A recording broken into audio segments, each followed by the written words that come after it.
러블리 엘더 남택상 장로님, 장로님을 굉장히 제가 사랑합니다. 음, 찬양으로 늘 힘을 주시고 또 하나님께 영광을 돌릴 수 있게 이렇게 모든 분위기를 만들어 주셔서 너무 감사하고 사랑스럽습니다.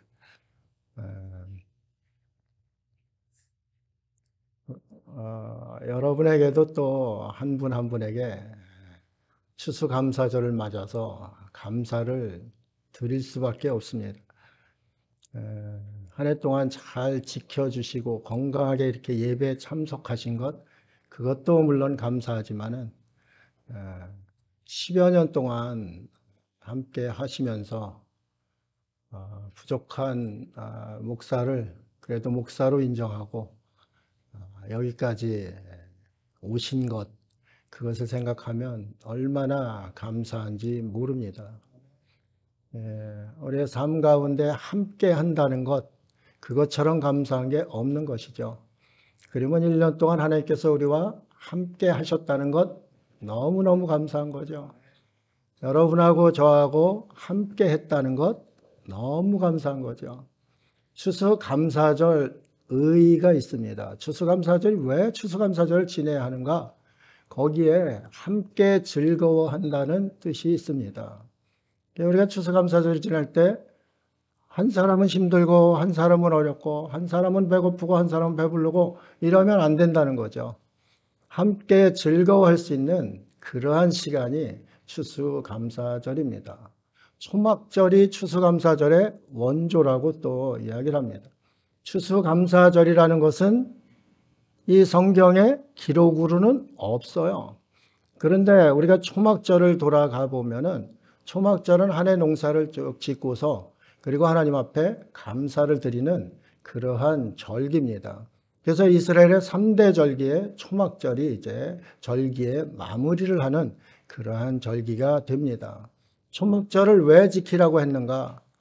너희가 한 해 동안 잘 거두어들인 그 곡식을 수장하고서 저장하고서 그리고 나서 하나님께 감사드려라. 또 너희가 그렇게 출소할 수 있도록 애굽에 종살이 하던 그 삶을 하나님께서 자유인으로 이렇게 세워주셨으니까 하나님 앞에 감사해라. 옛일을 기억하랍니다. 주님께서도 최후의 만찬에서 기억하라고 그러셨잖아요. 지금 이 순간, 이 상황, 이런 것을 기억하라고 했습니다.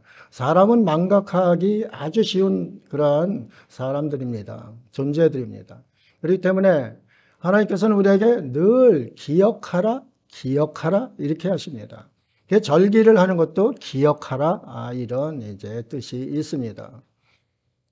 감사하고 하나님께 우리에게 자유함을 주신 것 감사하고 그 하나님 창조주 그 하나님을 기억하고 함께 즐거워한다. 이것이 추수감사절입니다. 우리는 매년 추수감사절을 지내면서 여러 가지 이제 생각들을 합니다. 한 해 동안 나의 감사함이 무엇인가? 내 가족들 함께 해주셔서 감사하다. 건강하게 얼굴 보고 대화할 수 있어서 감사하다. 뭐 여러 가지 있지만은 또 세상에 우리가 감사 조건을 찾을 때 세상이 좋아하는 조건을 많이 찾잖아요. 올해는 집을 이렇게 좋은 집을 사서 감사하다. 올해는 또 뭐 무엇을 했으니까 감사하다. 내 자녀가 학교에 잘 들어가서 감사하다. 이런 것을 많이 찾잖아요. 그런데 먼저 우리가 감사할 것은 하나님을 향해야 됩니다. 하나님을 향한 감사가 정말 있을 때 이웃을 사랑하는 그 감사가 있을 수 있고 가족을 사랑하는 감사가 있을 수 있습니다. 그런데 하나님을 향하지 않는 그 감사는 유한합니다. 순간입니다. 잠시 감사하고 감사하다가 그냥 사라지는 거예요. 조금 지나면 부부간에도 있잖아요. 부부간에도 서로 감사하고 참 아내 감사하다 뭐하다 이러다가도 조금 지나면 또 서로 원망하고 욕하고 그러잖아요. 오늘 아침에도 저 뜨거운 차를 마시는데 제가 뜨거운 걸 잘 마시거든요. 그래서 뭐 집사람 그 다 마시기 전에 금세 이제 마시거든요. 그랬더니 뜨거운 거 잘 마시는 사람이 처복이 있다고 그래요. 그래서 그럼 자기 칭찬하는 건가, 나 칭찬하는 건가, 이런 이제 생각을 했습니다. 이 땅에서는 감사하다가 금세 또 돌아서는 거예요. 친구 같다가도 원수가 되고 막 그러잖아요. 그런데 하나님을 향한 감사는 그렇지가 않아요. 하나님은 자기 백성들이 감사하는 것을 감동을 하셔요. 이 성경에 보면 그렇잖아요. 늘 그냥 사람들이 내 사랑한다 이리 와라 이리 하는데 이 인간들은 자꾸 하나님을 등지고 도망가려고 해요. 하나님께서 하나님 마음에 합한 그러한 행동, 감사한 그 행동을 하나님께 드렸을 때 하나님은 감동을 하시는 거예요. 그게 뭐 이전에 있던 일을 싹 잊어버리는 거예요. 우리가 감사가 얼마나 중요한지를 몰라요. 하나님 앞에 여러분 1년 동안 한번 돌아보세요. 하나님 앞에 영광 돌린 것 손으로 한번 꼽아보시고 하나님 마음을 아프게 한 것 손으로 한번 꼽아보세요. 저울에 달아보세요. 어떻습니까? 말도 안 되게 이게 저울이 기울지요. 하나님 앞에 영광 돌리는 것은 아주 야침입니다. 그런데 그 한참 영광 돌리는 거로 이 잘못된 것을 완전히 덮어주는 것이 하나님 앞에 감사하는 거예요. 그렇게 감사주일에 한 해 동안 하나님께 드린 것도 없다. 김대식 집사님도 기도할 때 그랬잖아요. 지금까지 뭐 해서 열매 뭐 이런 거 하나님 앞에 좀 드린 게 없다. 이런 이 말씀을 하셨는데 그렇잖아요. 우리가 하나님 앞에 드린 게 뭐가 있겠어요. 그러면은 우리가 입으로 하나님 앞에 감사하는 것, 우리 삶으로 하나님 앞에 감사하는 것, 그것만 드려도 하나님께서는 만족해 하시는 거예요. 그렇잖아요. 흡족해 하시는 거예요. 우리 입술에 감사가 사라지는 순간 우리의 신앙은 땅바닥으로 가는 거예요. 우리의 신앙이 저 사람 신앙이 좋다. 뭐 이야기 많이 하잖아요. 무엇으로 할 수 있어요? 그 사람 속에 감사가 얼마나 있느냐로서 신앙을 측정을 할 수가 있어요. 마음속에서 감사가 없는 사람이 입으로 감사가 나오겠어요? 안 나오는 겁니다. 하나님을 향하여 감사가 없는데 어떻게 하나님께 영광을 돌릴 수가 있겠어요? 내가 하나님께 감사가 없는데 하나님의 사람으로 예배를 어떻게 드리고 하나님 앞에 또 어떻게 나올 수가 있냐 이 말씀입니다. 그렇기 때문에 우리가 감사를 잊고 너무 잘 살기 때문에 하나님께서 이런 초막절을 이제 감사절로 꼭 지켜라. 이스라엘 3대 절기로 꼭 지켜라 이렇게 하신 거예요. 그러면 이게 이스라엘 백성들한테 한 거예요. 우리한테 한 것이 아니에요. 하나님께서 율법을 주실 때 이스라엘 백성들에게 주신 거예요. 택한 백성들. 영적인 의미는 우리한테까지 오지만은 첫 번에 이것을 초막절을 지키라고 주신 것은 이스라엘 백성들, 그 백성들에게 이제 명령을 내리신 거예요. 요한계시록에서 초막절이 나오고 초막절은 뭐까지 이렇게 나옵니다. 우리는 신약에 들어와서 예수 그리스도께서 모든 절기의 주인이 되시기 때문에 그러한 것이 이제 절기는 그림자로 여깁니다. 그렇지만 우리가 감사한다는 감사절기를 지내는 것은 너무너무 행복한 그러한 일이고 또 우리 신앙 여정에 이 감사절기가 없으면은 신앙인으로서 제대로 삶을 이렇게 살아갈 수가 없습니다. 잊어버리기 때문에 그래요. 감사를 잊은 백성 너희 내게로 돌이켜라 늘 하나님께서 말씀하시는데 감사 잊고서 잊은 대로 가만 놔두면은 이것이 안 된다 이 말씀입니다. 우리가 그래서 나는 1년 동안 얼마나 감사하고 살았는가 내 가족, 내 교회 또 이웃 이러한 사람들한테 얼마나 감사를 하고 살았는가 한번 생각을 해 보시기 바랍니다. 여러분 많이 한 것 같지만은 아마 별로 많지 않을 거예요. 그런데 감사보다 불평한 거는 뭐 끊임없이 많을 거예요. 사람의 그 육신을 입고 사는 타락한 육신을 입고 사는 이 땅을 살아가는 그 사람들의 모습입니다. 그러니까 감사절로서 하나님께 감사하는 것을 기억하라. 그래서 이제 초막절을 주었다는 거죠. 그러면 우리가 지키고 있는 추수감사절은 어디서 유래를 했는가? 이것을 또 따져보아야 되지 않겠습니까? 우리 선교사님들이 1800년 후반에 이제 대한민국이라는 이 땅으로 들어와서 복음을 전했습니다. 그때서부터 추수감사절을 우리 민족이 지키게 되었던 겁니다. 그 이전에는 복음이 없었을 때에는 추석이라든가 단오라든가 이런 이제 감사절기를 지냈었는데, 이 선교사님들이 들어오면서부터 이제 추수감사절이라는 그러한 것이 교회에 들어와서 그 감사의 일이 이 땅에 퍼지기 시작한 것입니다. 그러면 선교사님들은 어디서 이것을 감사절을 지내다 왔는가? 미국 선교사님들이 최초에 많이 들어왔잖아요. 그럼 미국에서 미국이 신대륙이고 여기가 언제부터 기독교가 됐는가? 언제부터 추수감사주의를 지냈는가? 이런 것을 우리가 또 생각을 해 보아야 되지 않습니까? 이 위그노라는 프랑스 개신교 신자들이 종교개혁이 일어나고서 프랑스에 아주 그 개신교가 카톨릭과 비등비등하게 이렇게 올라가기 시작했습니다. 올라가기 시작하니까 이 카톨릭에서 개신교를 이제 박해를 합니다. 그때 당시에 기득권자가 카톨릭이었지 않습니까? 그러니까 이 위그노들이 너무 힘이 든 거예요. 그래서 신앙의 자유를 찾아서 갈 자리를 찾고 있을 때에 영국에서 그들을 개방을 했습니다. 이민을 개방했다는 거죠. 영국에서 개방을 하니까 이 프랑스의 똑똑한 위그노들이, 그때 당시에 개신교인들이 굉장히 똑똑한 사람들입니다. 성경을 볼 줄 알고 판단할 줄 알고 다 아는 그런 사람들입니다. 그러니까 너무 잘하니까 카톨릭에서 이를 누르지 않으면 안 되기 때문에 박해를 한 거죠. 그래가지고 영국으로 넘어갑니다. 영국으로 넘어가서 영국이 해가 지지 않는 나라로 만든 것이 프랑스에서 온 위그노들입니다. 기독교인은 소수지만 그 기독교인들이 나라를 변화시킵니다. 완전히 그게 기독교인들이 변화시킨 거겠어요? 하나님께서 하나님의 사람들을 통해서 그 한 나라를 변화시키는 거죠. 그 영국이 신앙생활을 잘하고 하나님 앞에 설 때에는 정말 영국을 해가 지지 않는 나라로 만든 그것을 우리가 알 수 있습니다. 영국의 힘이 커지고 막 그러다 보니까 이 신앙도 우리에 맞는 신앙, 우리 국교를 따로 가져야 되겠다. 이렇게 하면서 만든 것이 성공회입니다. 여러분들 잘 아시는 성공회 있잖아요.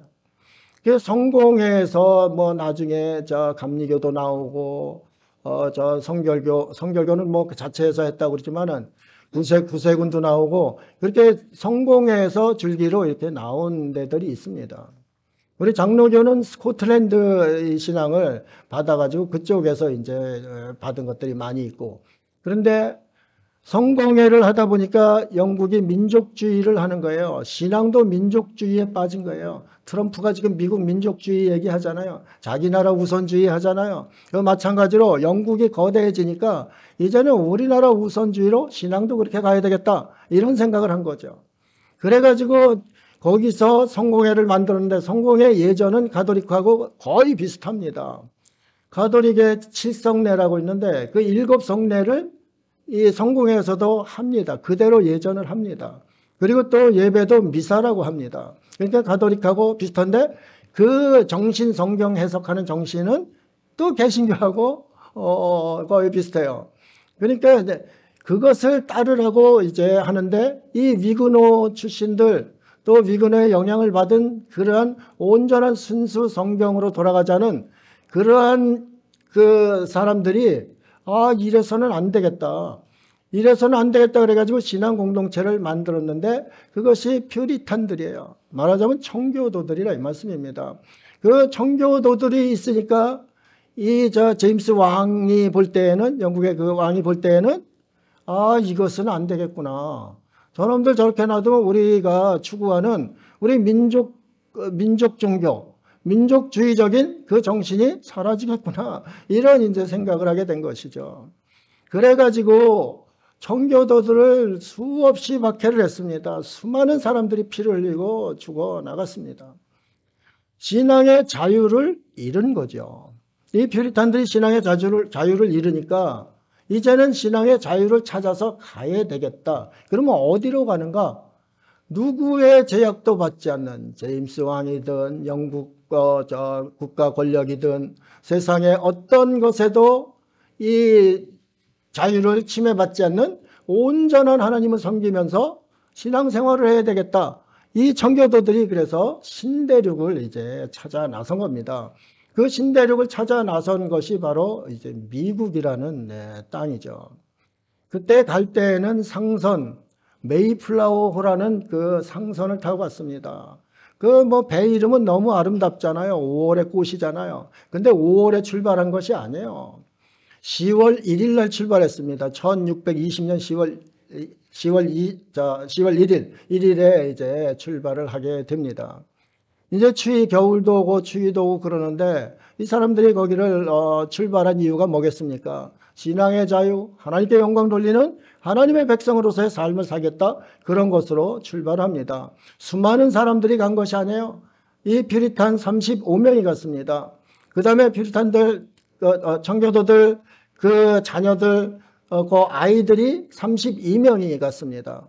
그 다음에 나머지는 몇 명인가? 총 인원이 102명이 탔는데 나머지는 실업자들, 일자리를 찾아서 그래도 신대륙으로 가면 있겠지 이런 생각을 하고 거기에 탔던 그러한 사람들입니다. 그 다음에 모험가들입니다. 그래서 정말 그 청교도 퓨리탄들은 32명, 아이들까지 한다고 해야 뭐 몇 명 되지 않는 겁니다. 35명에 32명이니까 몇 명이에요? 그러면 67명인가요? 그 정도 되고 102명이 이제 그렇게 같이 타고 갑니다. 이름처럼 꽃향기가 나고 그러한 배였으면 얼마나 좋겠어요. 그런데 생선 싣고 포르투갈에서 영국으로 이렇게 나르는 이 화물선입니다. 이 평평한 화물선 그 갑판에서 추위와 이런 것을 견디면서 오로지 무엇을 위해서 달려갔는가? 신앙의 자유를 위해서 하나님께 감사하고 하나님께 마음껏 영광 돌리는 그러한 삶을 위해서 이 배를 탔던 겁니다. 이 배를 탔을 때 이 배가 뭐 안전한 배입니까? 그렇지도 않잖아요. 그런데 대서양을 건너야 돼요. 영국에서 미국까지 가려면 대서양을 건너야 하잖아요. 그 수많은 백길 얼마나 힘들어요. 출발해서부터 거기 미국까지 달 때 4개월 15일이 걸렸어요. 2월 61년 1621년 2월 15일에 도착했으니까 뭐 4개월 15일간이라는 10월 달에 전해 10월 달 10월 1일 날 출발해서 그러니까 4개월 반이라는 그 기간 동안에 배를 타고서 갔습니다. 가면서 60일 만에 2명이 죽게 됩니다. 그리고 또 지나서 다른 데로 찾아서 이렇게 항해를 해 가가지고 거기서 농사를 짓게 됩니다. 농사를 짓는데 농사 지을 씨앗이 있어요? 뭐가 있어요? 아무것도 없잖아요. 없는 상태에서 거기 왔는데 도착해서 이분들이 먼저 무엇을 했겠어요? 감사한 거죠. 하나님 앞에 아무것도 없는 것, 가진 것도 없고 아무것도 없는데도 사람들은 병들고 죽고 그랬는 상황에서도 감사를 드린 거죠. 우리가 감사 조건이 없어서 감사 못한다 소리 청교도들 보면 못해요. 그렇잖아요. 아주 추위와 굶주림에 그렇게 배를 타고 4개월 이상을 와서 거기서 도착했는데 또 척박한 땅이야. 양식이 이렇게 있는 것도 아니잖아요. 생소한 땅에 도착했어요. 주변엔 무엇이 있어요? 인디언들만 있는 거죠. 그 인디언들만 있는데 거기서 무엇으로 어떻게 하겠어요? 그런데도 그들이 무릎 꿇고 먼저 한 것이 감사를 드렸다는 거죠. 참 놀라운 그 신앙의 모습 아닙니까? 우리도 어떤 상황 속에서도 청교도들 생각하면은 감사 못할 일이 아무것도 없어요. 꽤 1년 동안 인디언들이 도와줬습니다. 나중에는 인디언들하고 뭐 계속 싸우고 그래서 인디언을 거의 멸절시키다시피 했잖아요. 지금은 인디언 보호구역으로 조그맣게 남아있는데, 그 미국에 살던 수많은 인디언들이 욕심이 들끓던 퓨리탄들이 그들을 제거하고 죽인 것이 아닙니다. 그냥 미국 신대륙에 금도만이라고 그런다니까 욕심이 가득한 영국 사람들, 스페인 뭐 이런 사람들이 들어와 가지고 거기서 이제 인디언들을 사살하게 됩니다. 그 땅을 자기들이 점령하게 됩니다. 완전 침략자들이죠. 그래서 인디언들은 그냥 멸절당하지만은 청교도들이 첫 번 갔을 때는 하나님의 은혜가 인디언들을 통해서 이 청교도들에게 임했습니다. 그래서 농사 짓는 법도 가르쳐주고 짐승 잡는 법도 가르쳐주고 짐승이 어디 많이 있는 것도 가르쳐주고 이래서 이들이 1년 동안 생존을 할 수가 있었습니다. 생존을 하니까 1년 동안 또 농사를 져보니까 저 결실은 뭐 풍성한지 아닌지 모르겠지만은 농사를 졌다는 그 기쁨, 수확을 했다는 그 기쁨이 얼마나 컸겠어요. 또 하나님께서 이 땅으로 보내주셨는데 신앙적인 이러한 제약을 받지 않고 자유롭게 농사지면서 하나님께 영광을 돌리는 이러한 삶을 살았기 때문에 너무 이들에게 감사한 거예요. 1년이 된 후에 102명이 가서 몇 명이 남았는가? 52명이 죽었어요. 그리고 50명만 살아있는 거죠. 그 50명이 감사하기가 쉽겠어요. 내 옆에 같이 가고 이랬던 사람들이 죽어갔습니다. 그런데 거기서도 놀라운 감사를 드리는 겁니다. 인디언들을 도와준 인디언들 초청을 했습니다. 90명입니다. 그 다음에 청교도들하고 같이 배를 탔던 50명이 합쳐서 3일 동안 이제 윌리엄 블랙포드라는 그 지도자가 있습니다. 청교도 지도자, 그때 같이 갔던 지도자가 있습니다. 그 지도자가 우리 하나님께 너무 감사하지 않는가? 이 감사를 어떻게 해야 되는가? 우리 3일 동안 인디언들 초청하고 이렇게 해가지고 감사를 드리자. 이렇게 해서 시작된 것이 추수감사절입니다. 그래서 미국은 뭐 계속 이제 한 주마다 드리다가 또 조금 지나니까 그 미국이 통일돼가지고 통일 대통령이 또 워싱턴이 그거를 또 선포하고 그 다음에 링컨이 휴일도 선포하고 이렇게 해가지고 이 추수감사주일이 이렇게 자리를 잡은 겁니다. 그러면 그런 추수감사주일을 지내던 그러한 선교사들이 우리나라로 들어왔잖아요. 그래서 우리나라는 추수감사주일 지낸 것이 뭐 불과 한 100여 년 이렇게밖에 되지를 않는 겁니다. 그런데도 우리가 추수감사주일에는 뭐 많은 것을 이제 하고서 갖다 놓고 쌓아놓고 많이 하잖아요. 시골에서 추수감사주일 지낼 때는 농사 진 것들 그거 다 갖다 놓고 쌓아놓고 이렇게 했어요. 요즘 도시에서도 그렇게 하시는 분들이 많이 있죠. 우리 교회는 그렇게 하는 것보다도 그냥 우리의 정말 견실한 신앙의 열매를 하나님께 드려보자. 눈에 보이는 것보다도 그런 것 드려보자. 이런 이제 취지로 그런 것을 이제 다 갖다 놓지는 않았는데 어떻게 드리든 갖다 놓고 드리든 아니든 하나님 앞에 드리는 것은 확실하고 하나님의 지금까지 지켜주신 것 감사해서 드리는 주일 예배 이것도 맞는 것이고 하나님 또 모든 사람들을 같이 즐거워하며 함께 이렇게 나누는 그러한 시간 이것도 이제 맞는 것이라 이 말씀입니다. 그래서 우리가 추수감사절 하면서 이번 주에 추수감사주일이지 그냥 뭐 가서 저 음식 나누고 떡 먹고 이렇게 하고 끝난다 이런 생각을 하면서 오시면은 그 반쪽짜리밖에 안 되는 겁니다. 그것도 성대 교제니까 아름다운 거지만은 거기에 정말 하나님께서 기뻐하시는 추수감사는 무엇인가? 그러면서 하나님 앞에 나오면서 감사함으로 그 문에 들어가고 찬송하면서 그 궁정에 들어가는 오늘 말씀처럼 그런 이제 삶으로 이렇게 하나님께 드려야 된다 이 말씀입니다. 오늘 말씀의 제목이 뭐예요? 그래서 감사함으로 찬송함으로. 여러분 예배가 뭐예요? 예배가 우리 예배 우린 예배 드렸어? 예배 드렸어? 뭘 드렸어요? 여러분 예배를 어떻게 드리는 거예요? 예배에는 핵심이 있습니다. 예배의 핵심은 하나님을 향한 감사와 찬송입니다. 감사와 찬송. 이것이 빠진 예배는 아무것도 아닙니다. 감사와 찬송이 왜 예배의 핵심이 되나요? 하나님은 사람을 지을 때 영광받기를 원하시는 그러한 마음으로 사람을 지었습니다. 그러면 하나님께서 가장 영광받는 것이 무엇인가? 하나님께 감사드리는 거죠. 하나님께 영광을 돌리는 거죠. 그래서 감사와 영광이 들어간 자리에는 하나님께서 함께 하십니다. 하나님께서 다른 데 마실 가시고 싶어도 감사 찬송드리는 예배 자리에 안 가실 수가 없어요. 나를 영화롭게 하는 자리, 내 피조물들을 지은 목적, 그 목적을 이루는 그 자리, 그 자리를 어떻게 안 갈 수가 있어요? 여러분 이 자리에 주님이 오시는 거예요. 왜 오시겠어요? 영광 받으시러 오시는 거예요. 예배 워십이라고 그러잖아요. 영어로 워십이라고 그러잖아요. 왜 서비스 하는 거예요? 하나님 앞에 서비스. 감사로 서비스 해드리고 찬송으로 서비스 해드리고 이런 이제 시간이 추수감사주일 예배 또 이런 시간이 되는 겁니다. 존경의 마음으로 경의를 표하는 것이 예배입니다. 존경의 마음으로 경의를 표할 때 그 마음 속에서 무엇이 나오겠어요? 감사와 찬송이에요. 간단합니다. 아브라함이 무슨 아주 즐거운 일, 감사한 일이 있을 때마다 무엇을 했어요? 예? 아브라함, 이삭, 야곱 다 그랬습니다. 무엇을 했어요? 제단을 쌓았죠. 그렇죠?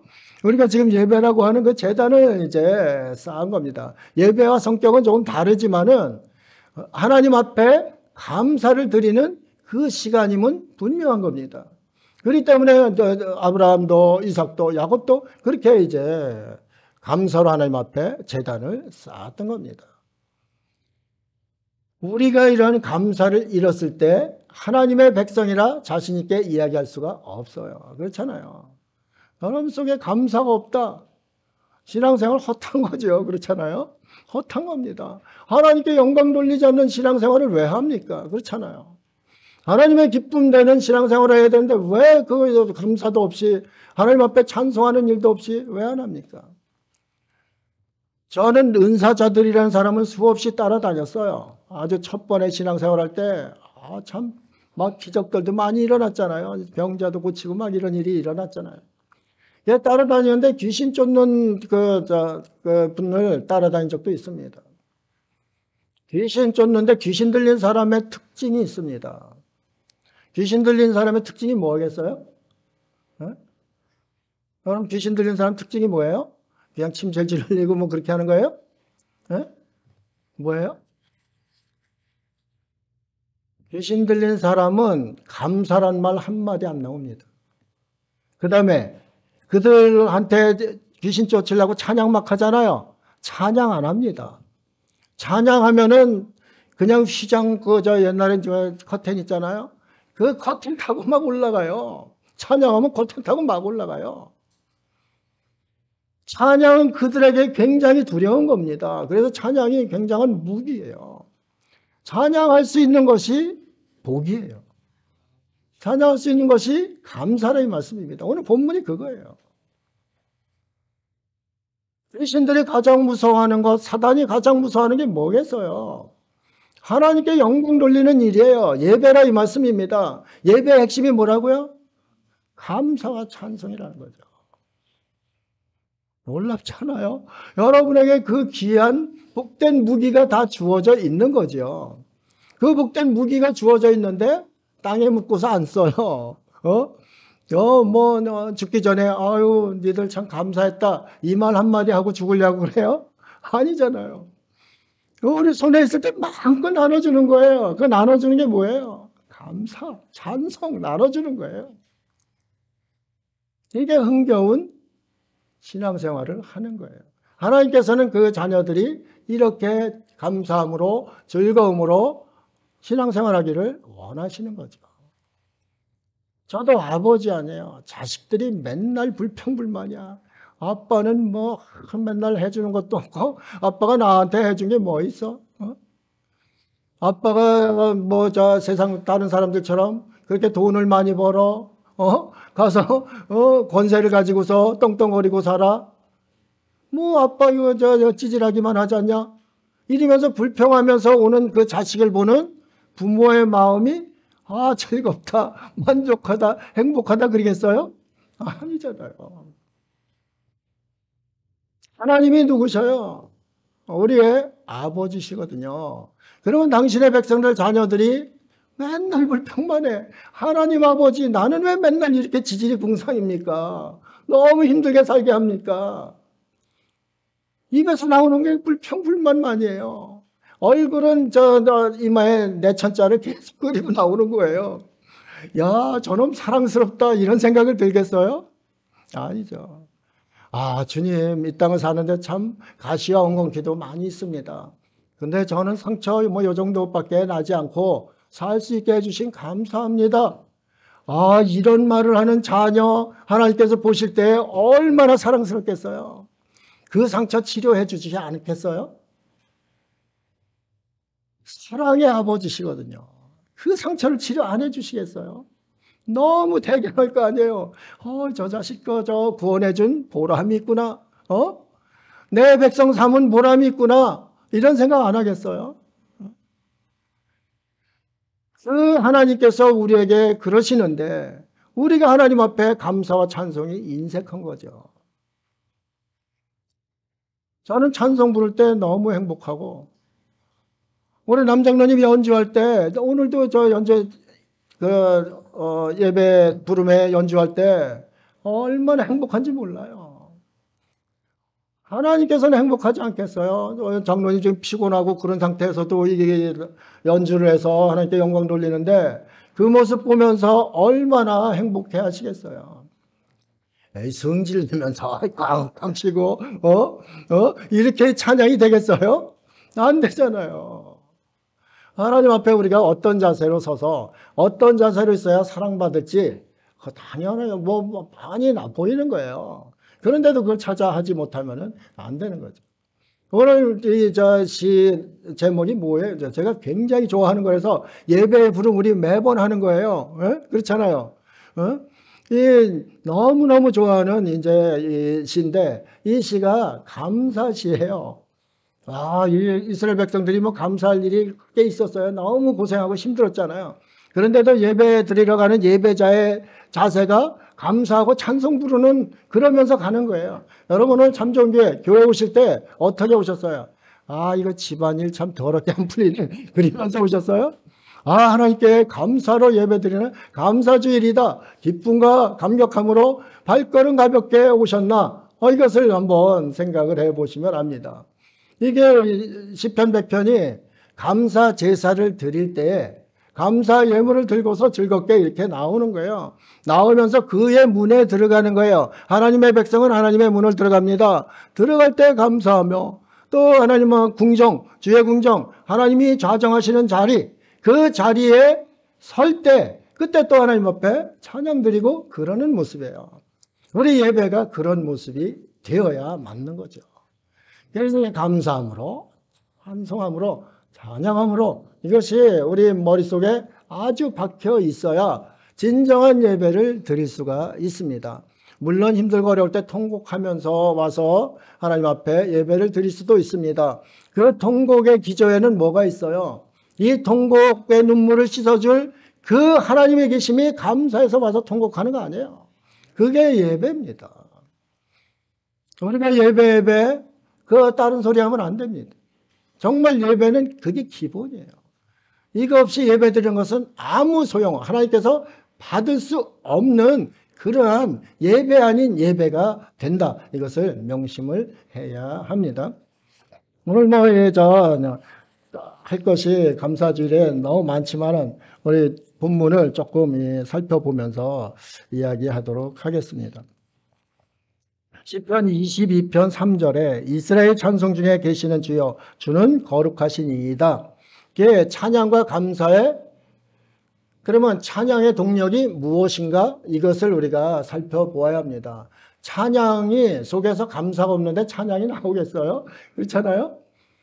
찬양을 할 수 있는 동력은 감사예요. 그 동력이 어떻게 감사가 하나님 앞으로 찬양으로 이어지는가? 찬송 중에 누가 역사하기 때문에? 하나님께서 함께 하시기 때문에 그래요. 찬송 중에 계시는 주여, 찬송 중에 계시는 주여 이러잖아요. 찬송 가운데 계시기 때문에 그 속에 감사가 있고 그 감사가 또 찬양으로 이렇게 올려 퍼지는 것, 그것이 우리가 찬양해야 될 이유입니다. 찬양과 감사의 상관관계이기도 하고 그렇습니다. 그 찬송 중에 계시는 주여, 우리가 말씀을 이렇게 토로하면서도 정말 찬송 중에 주님이 계신가? 사람이 임종할 때 찬양을 많이 부릅니다. 기독교인들은 많이 불러요. 이 임종할 때는 저 임사 체험자들이 이야기하는 거 보면은 뭐 믿는 자나 안 믿는 자나 누가 와서 이렇게 온대요. 뭐가 온대요? 천사가 오든지 뭐 저승사자가 오든지 온대요. 그러니까 이 저 죽음 앞에서 굉장히 두려움이 있는 거죠. 두려움이 있는데 찬양을 부르면 얼굴이 펴지는 거예요. 왜 펴지겠어요? 찬양 속에 거하시는 주님이 계시기 때문에 접근을 못하는 거예요. 두렵게 너네 죽음 두려운 것이지 너 죄 때문에 죽는 거야 뭐야 하면서 막 오는데 찬양이 퍼지면 그런 소리를 들을 수가 없는 거예요. 찬송 중에 누가 계시다고요?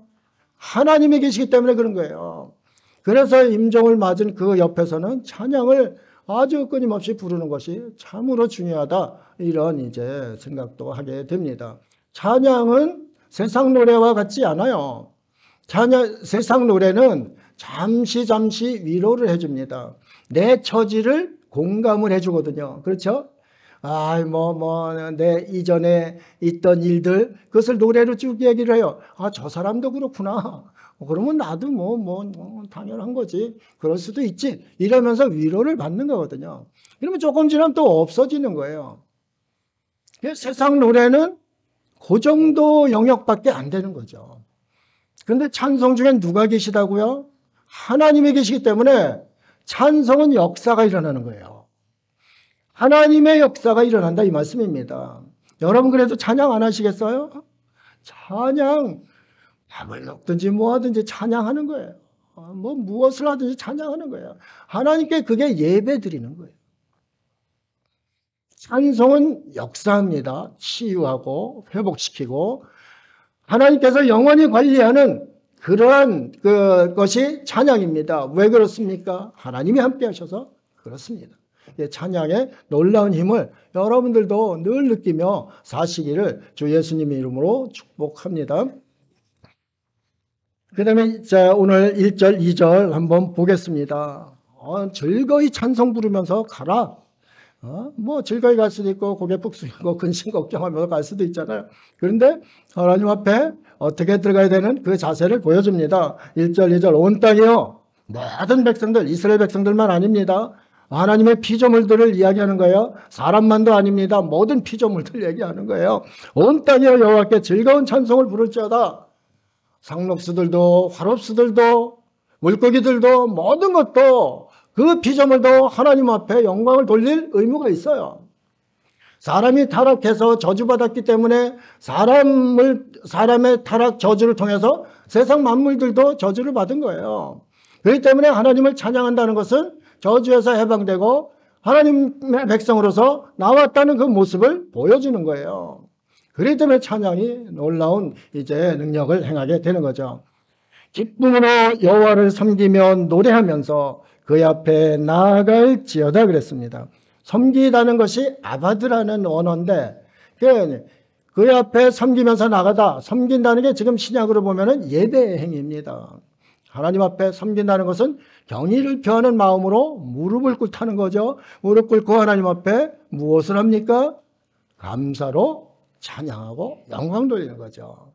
우리의 이 땅의 목적은 그거예요. 여러분이 선행을 해야 얼마나 하겠어요. 네? 하나님 보시기에 여러분이 드리는 헌금이 얼마 되겠어요. 그렇잖아요. 또 여러분의 행위 속에서 하나님 편에서 볼 때 여러분이 하는 행위가 얼마나 크겠어요. 그런데 하나님께서 크게 보시는 게 있다 이 말씀입니다. 무엇이라고요? 감사로 찬양 드리는 거는 하나님께서 크게 보시는 거예요. 왜 크게 보시겠어요? 하나님을 영화롭게 하기 때문에요. 하나님께 감동을 주고 사람 피조물 모든 피조물을 지은 목적을 이루는 보람을 느끼는 그러한 시간이기 때문에 그러한 순간이기 때문에 하나님께서 감사로 찬양드리는 그 존재를 기뻐하는 거죠.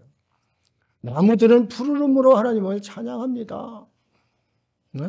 새들은 노래하면서 하나님을 지저귀면서 찬양합니다. 세상 만물 찬양하는데 사람이 찬양하라고 입국 닫고 있다. 입국 닫고 있어야 썩기밖에 더 합니까? 썩은 냄새밖에 더 납니까? 찬양하는 거죠. 하나님을 찬양하는 자리, 정말 놀라운 자리, 이것을 이야기하고 있습니다. 찬양의 동력이 뭐라고요? 찬양의 동력이 뭐예요? 감사죠. 감사가 있어야 찬양이 나온다 이 말씀입니다. 오늘 감사주일이니까 뭐 찬양하고 감사 두 개만 생각하면 대답 다 하실 수 있어요. 그렇잖아요. 감사한 마음으로 하나님을 찬양하는 모습, 성도의 아름다운 모습이다. 오늘 이제 본문에서 이야기하고 있습니다. 즐거움으로 찬송을 부를 때 어떤 일이 일어나는가? 정한이를 데리고 백신을 맞히러 갔어요. 독감 백신이에요. 독감 백신 아이들이 뭐 4살짜리 아이들이 주사 맞는 데면 좋아하겠어요? 이놈은 즐겁게 가요. 병원 간 데면 즐겁게 가요. 아주 씩씩하게 들어갑니다. 의사한테 들어갈 때도 할아버지 갔다 올게. 이러고 쏙 들어가요. 들어가고 이제 가서 주사를 맞았습니다. 주사를 맞았는데 울음소리가 안 들려요. 안 우는 거죠. 울음소리가 안 들려 안 우는 거죠.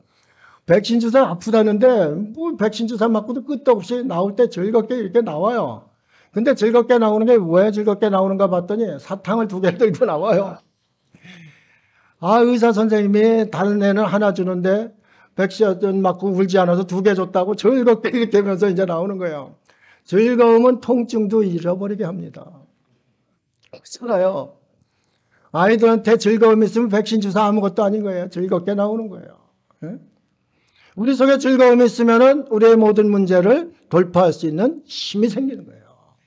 여러분이 아픔이 있다 하면은 즐거움으로 하나님을 찬송해 보세요. 그것을 돌파할 수 있는 힘이 생기는 거예요. 하나님께서 이런 복된 모든 조건을 우리에게 주셨는데도 우리 속에 불평만 나온다. 아, 그럼 생각을 좀 해봐야 되는 거죠. 내가 이거 신앙생활 20, 30년 했는데 이거 헛했구나. 다시 가자. 다시 가는 게 본론으로, 본질로 돌아가는 거예요. 본질로 돌아가면 뭐가 있다고요? 뭐가 크게 보인다고요? 감사가 보여야 되는 거죠. 하나님 신앙생활에는 본질이 감사예요. 감사로 하나님 찬양하는 게 그게 본질이에요. 여러분이 신학적으로 이 성경 다 아실 것 같아요. 어림도 없죠. 저도 매일 뭐 수없이 넘기고 보고 해도 그래도 매일 새로워요. 하나님의 무궁무진한 것, 그것을 피조물이 어떻게 다 알겠어요. 그렇잖아요. 다 모릅니다. 나는 성경에 통달했다. 헛소리 하는 겁니다. 무슨 지가 성경을 통달해요? 지가 하나님입니까? 아니잖아요. 늘 겸손히 하나님 말씀 이렇게 대하고 가는 겁니다. 그런데 거기서 이야기하는 핵심이 있는 거죠. 하나님께서 우리를 사랑하셨다. 사랑하셔서 그 독생자 예수 그리스도를 우리에게 보내주셨다. 우리의 모든 죄, 심판받을 수밖에 없는 그 죄를 담당하시고 예수 그리스도가 죽어주셨다. 그것이 뭔가 하나님 사랑이다. 거기까지 갔는데 우리 속에서 감사가 없다. 이게 무슨 신앙인입니까? 아니잖아요. 에? 그러면 감사하면 가만히 있을 수가 있어요? 감사한 거? 사람도 가서 선물이라도 주고 그러는데 하나님께 가장 큰 선물이 뭐라고 그래요? 찬양입니다. 찬송입니다. 아, 참 행복한 거 아니에요? 우리가 추수감사주일에 이런 생각을 가지고서 하나님을 찬양하는 그런 백성이 이제 되어야 하는 것이죠. 여기 3절 한번 보겠습니다. 우리가 찬양해야 할 이유가 있습니다. 여호와가 우리 하나님이신 줄 너희는 알지어다. 그는 우리를 지으시니요 우리는 그의 것이니 그의 백성이요 그의 기르시는 양이로다 그랬습니다. 우리가 찬양해야 될 이유가 뭐라고요? 네? 그분은 우리를 지으신 하나님, 창조주 하나님이기 때문에 주 하나님 지으신 모든 세계 내 마음속에 그리워볼 때 찬양이 안 나와요? 찬양할 수밖에 없는 거죠. 이게 찬양할 수 있는 이유예요. 찬양할 이유예요. 그분은 나를 지으신 분인데 나를 지으신 분이 하나님이신 거죠. 아, 그런데도 찬양이 안 나와요? 우리 아버지 밑에 아버지하고 내가 아들이어서 참 아버지 감사합니다. 이 소리 들으면 아버지가 정말 행복해서 아무리 힘들어도 뭐 할 거예요. 하나님께서는 우리보다 인간의 아버지보다 더하신 분이에요. 그분은 사랑의 원조시거든요. 그분이 우리를 지으셨는데 사랑의 그 하나님이 우리를 지으셨는데 하나님 찬양할 이유 뭐 더 어디 찾을 필요가 있겠어요? 또 보세요. 그는 우리를 지으시니요 우리는 그의 것이니 그의 백성이요. 그럼 우리의 주인이 누구라고요? 하나님이시요. 우리를 통치하시는 분이 누구라고요? 하나님이신 거죠. 백성을 통치하는 분. 여러분, 저 통치자 잘못 만나면 그냥 갑니다. 미국의 트럼프나 헬리나 누가 되느냐에 따라서 세계가 요동합니다. 그렇죠? 우리나라도 또 대통령 선거하면 아주 진영 간에 완전히 바뀌고 이제 그런 일이 벌어집니다. 통치자가 누구냐가 너무 중요한 거죠. 나의 주인이 누구냐가 너무 중요한 거예요. 나의 주인이 갑질만 하는 폭군이다. 그건 지옥 아닙니까? 그렇잖아요. 근데 나의 주인, 나를 통치하시는 분이 사랑의 하나님이시다. 여러분 찬양 안 하시겠어요? 감사하지 않겠어요? 신앙생활을 이렇게 정말 퀄리티 있게 신앙생활을 해야지. 늘 찌질하게 이렇게 신앙생활을 하면 안 된다 이 말씀입니다. 제가 계속 강조하는 게 못마땅 아닙니까? 못마땅. 신앙에는 못마땅이 빠지면 아무것도 아닌 거예요. 그렇죠? 못마땅이 빠진데 무슨 감사가 있고 무슨 즐거움이 있겠어요. 그렇잖아요. 우리가 이런 것을 잘 생각하면은 믿음 생활하는 게 영광스럽고 감사하고 또 하나님을 찬양하게 되는 그러한 일이 된다는 거죠. 이게 그의 기르시는 양이로다. 이게 참 중요한데 원어로 보면 그 목초지의 양이라는 뜻이에요. 그 목초지의 양, 직역을 하면 그래요. 그러면 그 목초지는 주인의 목초지, 하나님께서 풍성히 관리하시는 목초지란 말입니다. 자기 배만 위하는 그러한 아주 악한 그러한 주인이 아니라 이 말씀입니다. 하나님은 주시려 하고 아들까지 주시고 그런 분이 만들어 놓은 초장이에요. 그 초장에 우리는 양이라는 거죠. 하나님이 기르시는 초장에 양이기 때문에 하나님 앞에 찬양을 하는 거죠. 풍성히 언제나 나에게 풍성한 은혜를 주시고 인도해 주시고 통치해 주시고 보호해 주시고 그런 기르시는 그 초장, 거기에 내가 있으니까 하나님을 찬양하고 감사하는 그러한 삶이 되는 것이죠. 계시록 요한계시록 4장 11절 이거는 천상 예배 드리는 모습입니다. 그럼 하늘에서는 어떻게 하는가? 똑같습니다. 우리가 하늘에서 예배 드리는 것을 이 땅에서 연습하는 거예요. 지금 여러분이 연습하는 거예요. 그 모습. 우리 천상에 가서 베란간 이런 예배가 있다. 그러면 깜짝 놀랄 거 아니에요. 이 땅에서 한번 연습 잘해보자고요. 연습하자. 이게 이제 천상에도 예배가 있다. 4장 11절. 우리 주 하나님의 영광과 존귀와 권능을 받으시는 것이 합당하오니 주께서 만물을 지으신지라 만물이 주의 뜻대로 있었고 또 지으심을 받았나이다. 하나님께 천상에서 예배 드리는 자들이 하는 말이에요. 장로들이 쭉 걸쳐서 예배 드리며 하는 말이에요. 하나님께서는 존귀와 권능과 모든 영광 받으시기에 합당하신 분이다. 그 합당하신 분에게 우리가 감사로 찬양 드리는 것은 지극히 합당한 것이다. 하늘에서만 내가 하늘나라에 가서 예배 드릴 때만 그렇게 하겠습니다. 얼마나 뻔뻔한 사람이에요. 그렇잖아요. 이 땅에서 하나님의 백성으로 하나님 나라를 사는 사람들이 우리예요. 여기서도 그것으로 하나님께 영광을 돌려야 된다. 이것을 말씀하고 있는 것입니다. 감사할 이유는 끝이 없죠. 4절 5절입니다. 감사함으로 그의 문에 들어가며 찬송함으로 그의 궁정에 들어가서 그에게 감사하며 그의 이름을 송축할지어다. 여호와는 선하시니 그의 인자하심이 영원하고 그의 성실하심이 대대에 이르리로다. 감사함으로 하나님의 백성들은 하나님의 문에 들어가는 거예요. 하나님을 찬송하면서 그의 궁정 앞에 갑니다. 왜 그렇습니까? 예배자는 감사와 찬송으로 하나님을 흡족하게 해드리고 하나님의 기쁨되고 하나님을 영화롭게 해드리는 그러한 모습이 되기 때문에 그렇습니다. 여러분 예배 자리에 올 때 이렇게 들어오시기 바랍니다. 어느 예배 자리에 가든지 이런 자세로 오시면은 하나님께서 너무너무 기뻐하시는 받으시는 그러한 예배가 될 것입니다. 지금까지 말씀이 그렇게 이어져 왔잖아요. 그 말씀대로 우리가 살면은 정말 하나님의 기르시는 초장에 있는 우리의 모습, 만족한 모습으로 살게 됩니다. 다윗은 뭐라고 그랬어요? 여호와는 나의 목자시니 내게 부족함이 없으리로다. 감사함은 이 고백이 나올 때 하는 거예요. 여호와 기르시는 그 초장, 거기에 있는 나 부족함이 없습니다. 나를 통치해 주시고 그러시는 분이 여호와 하나님이시니까 나는 부족함이 없습니다. 만족한, 자족한 삶이 감사로 이어지고 그 감사함이 하나님께 영광 돌리는 찬양으로 이어진다. 이거는 시에서 이렇게 말씀하고 있는 거예요. 그러면 여기 보면은 그는 선하시고 인자하심이 영원하다. 선하다는 게 좋다는 뜻 이런 거잖아요. 착하다 이런 뜻이잖아요. 그러면 하나님은 선하신 분이에요. 그래서 선하신 분은 나쁜 일을 하는 분이셔요?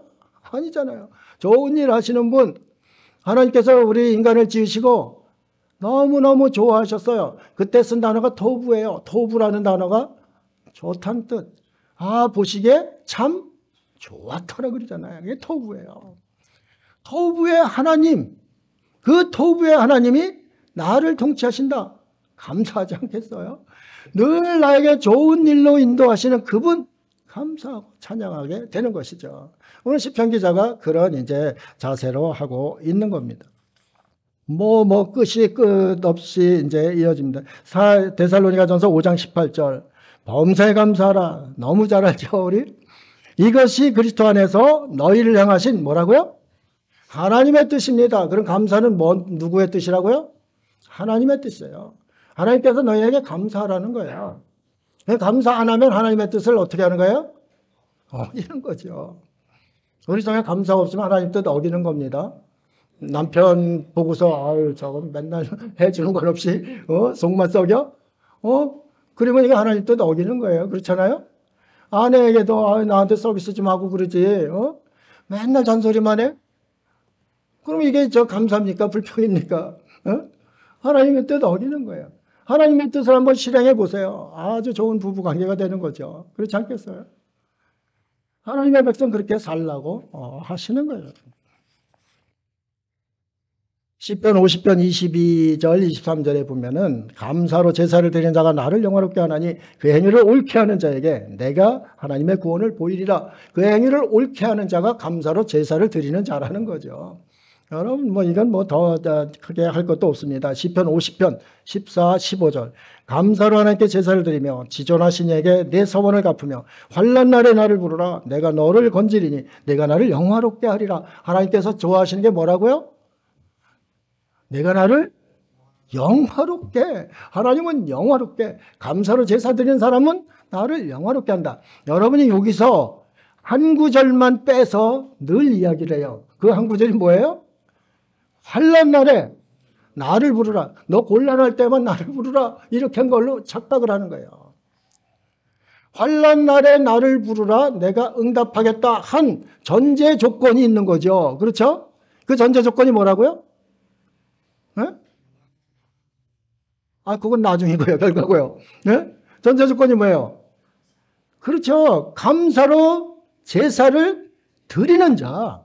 그들이 환난 날에 부르라는 거예요. 그런데 우리는 환난 날에 부르는 그래. 나 힘들고 곤란할 때만 주님 부르는 거예요. 감사로 제사는 안 드리고, 하나님 앞에 감사하는 삶을 안 살고 환난 날에만 부르는 거죠. 내가 응답하겠고, 응답을 좋아하지만은 전제 조건을 읽어봐야 될 거 아니에요. 그 전제 조건이 중요한 거죠. 삶 가운데 성실하게 신실하게 하나님 앞에 나서는 자, 환난 당할 수도 있죠. 어려움 당할 수도 있죠. 그럴 때 부르짖어 보라는 거죠. 나를 불러보라는 거죠. 내가 왜 응답 안 하겠는가? 이 말씀입니다. 환난 날 저도 감사로 제사 안 드리다가 내 어려움 처하면은 이렇게 신앙생활할 때가 참 많았어요. 그런데 하나님은 이것을 정확히 읽어보라는 거죠. 내가 언제 너 어려울 때만 부르라고 그랬냐? 너 그러면 평상시에 어떻게 신앙생활했어? 이거 아닙니까? 성실히 신실하게 애무나 신앙생활하면은 정말 하나님께서 환난 날에 건져 주시는 거죠. 참 우리가 이런 것을 생각하면은 마음이 숙연해집니다. 말세 현상은 무엇일까요? 말세에 무슨 현상이 일어날까요? 그렇습니다. 오늘 감사 찬양하면 답이 딱 맞는 거예요. 감사가 없어지는 게 말세예요. 지금 자식도 부모한테 잘 감사 안 하잖아요. 선생님한테 학생들 감사 잘 안 하잖아요. 이웃에게 감사합니까? 잘 안 하잖아요. 그럼 뭐라는 거예요? 말세라는 거 아닙니까? 네? 말세 현상이 감사가 사라지는 거예요. 디모데후서 3장 1절 2절 말세 고통하는 때가 이르러 사람들이 자기를 사랑하며 자랑하며 교만하며 비방하며 부모를 거역하며 감사하지 아니하며 거룩하지 아니하며. 감사하지 않으면은 이 위에 있는 일들이 다 벌어지는 거예요. 그렇죠? 감사가 만약에 하나하나 꼈다 해보세요. 자기를 사랑하며 거기에 감사가 꼈다고 생각을 해보세요. 그러면 이웃을 사랑하게 됩니다. 자기만 사랑하는 이기주의가 될 수가 없어요. 감사만 들어가면은 완전히 이 말이 달라져요. 말세를 사는 성도를 향한 하나님의 뜻이 무엇인가? 감사하는 거죠. 오늘 말씀 가운데 하나님께서 주시는 메시지가 분명한 겁니다. 오늘 제목을 여러분 기억하시면 지금 메시지에 나간 것을 다 알고 신앙생활을 어떻게 해야 될지 다 이제 깨달으셨을 겁니다. 감사함으로, 찬송함으로, 감사함으로, 찬송함으로 여러분 이생 이 땅을 즐겁게 사시다가 하나님을 영화롭게 하면서 사시다가 주님 앞에 서서도 영원히 감사와 찬양을 드리는 복된 성도님들 되시기를 주 예수님 이름으로 축복합니다. 기도하겠습니다. 참 좋으신 하나님 아버지, 참 좋으신 건 맞습니다. 어떻게 무엇으로 주님을 표현할 수 있겠습니까? 감사로 찬양으로 하나님을 영화롭게 해드리는 그 일밖에 없다 생각합니다. 우리의 일생 다가도록 또한 영원토록 주님께 감사하며 찬양하는 그런 복된 백성들 되게 하여 주옵소서. 감사드리며 예수님 이름으로 기도드립니다. 아멘.